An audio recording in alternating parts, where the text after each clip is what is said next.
अब ऐसे ही कई दिन बीत जाते हैं और जब राशन देने की बारी आती है तो सरपंच बड़े ही चालाकी के साथ राशन में मिलावट करवा देता है, जो भोला को बिल्कुल पता नहीं चलता।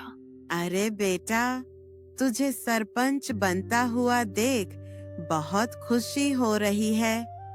अब कम से कम राशन अच्छा तो मिलेगा और समय पर भी। अरे हाँ हाँ, सब कुछ अच्छा ही होगा। आप लोगों ने इतना विश्वास करके मुझे इस गांव का कार्यभार संभालने का जिम्मा दिया है और इसे मैं अच्छे से निभा सकूं। बस यही दुआ करिएगा।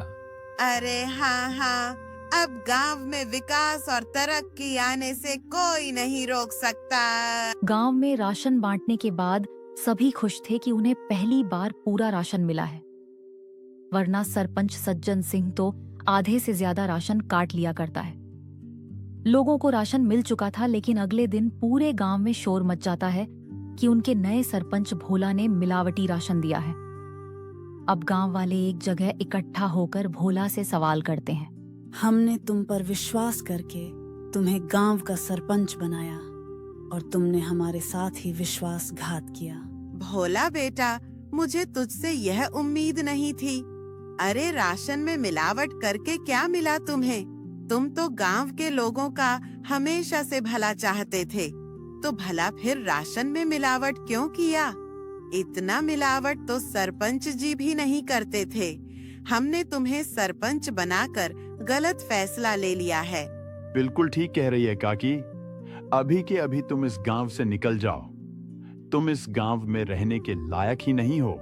ये सारी बातें चल ही रही होती है कि तभी वहां सरपंच आ जाता है। अरे हाँ, इसे अभी के अभी गांव से निकाल दिया जाए। इस पर विश्वास करके तो हमने बहुत बड़ी गलती कर दी है। अब भोला को गांव वाले गांव से निकाल देते हैं। सरपंच और उसका नौकर बहुत खुश थे, क्योंकि यह सब किया धरा तो उनका ही था। अब गांव से निकलने के बाद भोला काफी दूर आ जाता है। वो थक हार कर एक पेड़ के नीचे बैठकर गांव वालों के बारे में सोचने लगता है। जिन गांव वालों का मैंने इतना साथ दिया, खुद से पहले उनके बारे में सोचा, आज उसी गांव ने मुझे निकाल दिया। अरे राशन में मिलावट भला मैं क्यों करूंगा?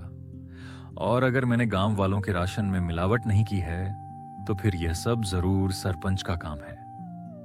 कोई बात नहीं, मेरे इतना कहने पर भी गांव वालों ने मेरा साथ नहीं दिया। मैं इसे कभी नहीं भूलूंगा। इधर सरपंच फिर से अपनी चाल चलता है और गांव वालों का विश्वास जीत लेता है।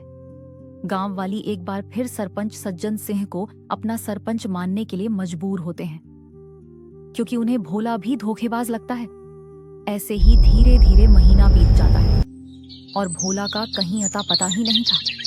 एक रोज सरपंच का नौकर जंगल के रास्ते घर आ रहा होता है।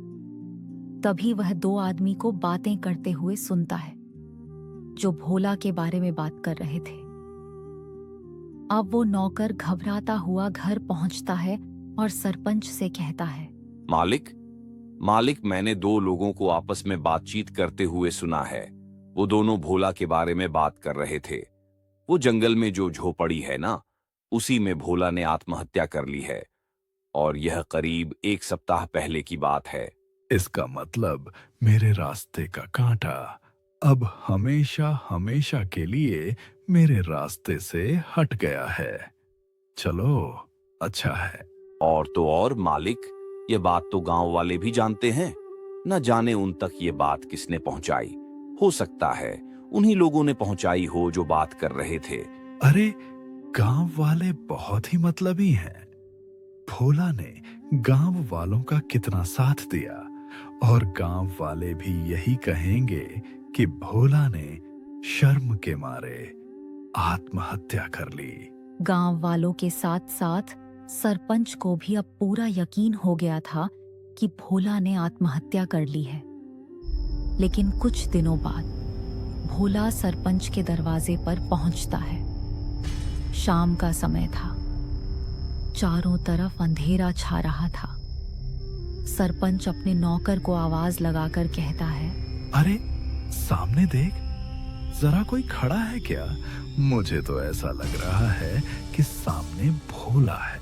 मतलब भोला का भूत मालिक, ये भोला का भूत ही लगता है। ये आपसे बदला लेने आया है। मैं तो चला यहाँ से, मुझे भरी जवानी में नहीं मरना। मेरे 4 बच्चे हैं और 2 बीवियां हैं। सरपंच का नौकर इतना कहकर वहां से दुम दबाकर भाग निकलता है। भोला जैसे जैसे आगे बढ़ रहा था, सरपंच पसीने से तरबतर था। वही रुक जा, भोला का भूत। तुझे क्या चाहिए? मैं तुझे सब कुछ देने के लिए तैयार हूं। अपना घर, जमीन, पैसा, लेकिन मुझे मारना मत। मैं तुम्हें नहीं छोड़ूंगा। तुमने मुझे बदनाम किया है।